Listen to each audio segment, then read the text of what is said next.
Voyons quelques détails supplémentaires sur le fonctionnement des constructeurs. Ici, j'ai créé une classe user, il y a probablement des champs dedans.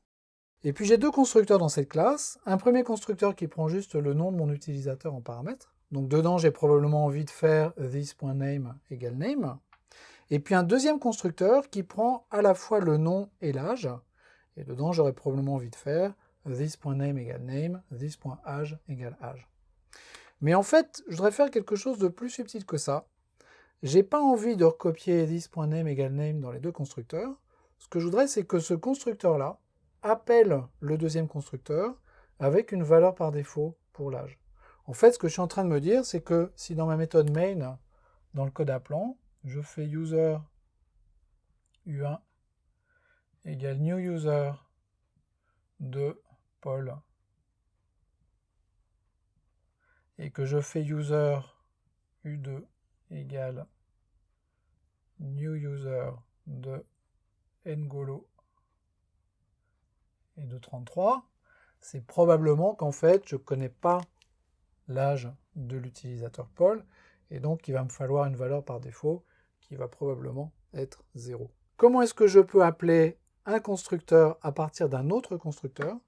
J'ai une syntaxe pour ça, qui est la syntaxe suivante. C'est encore le mot-clé this qui va être appelé, mais avec cette fois-ci des paramètres, et je vais pouvoir passer this.name en paramètre. Et si je veux appeler l'autre constructeur, il va falloir que je lui donne une valeur pour l'âge, et cette valeur, je vais par exemple mettre 0. Si j'écris les choses comme ça, ce constructeur-là va à ce moment-là appeler le deuxième constructeur de ma classe. Et donc ici, je vais pouvoir faire this.name égale name, this.age égale âge, et je ne vais pas avoir besoin de le répéter dans le premier constructeur. J'ai le droit de faire ça dès l'instant que cet appel à 10, c'est la première ligne du constructeur.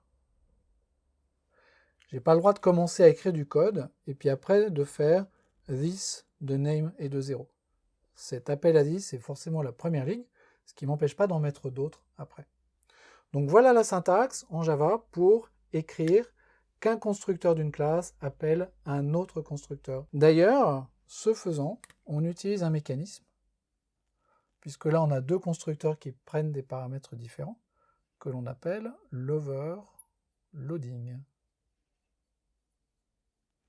L'overloading est autorisé dès l'instant que chaque constructeur évidemment prend des paramètres qui sont différents.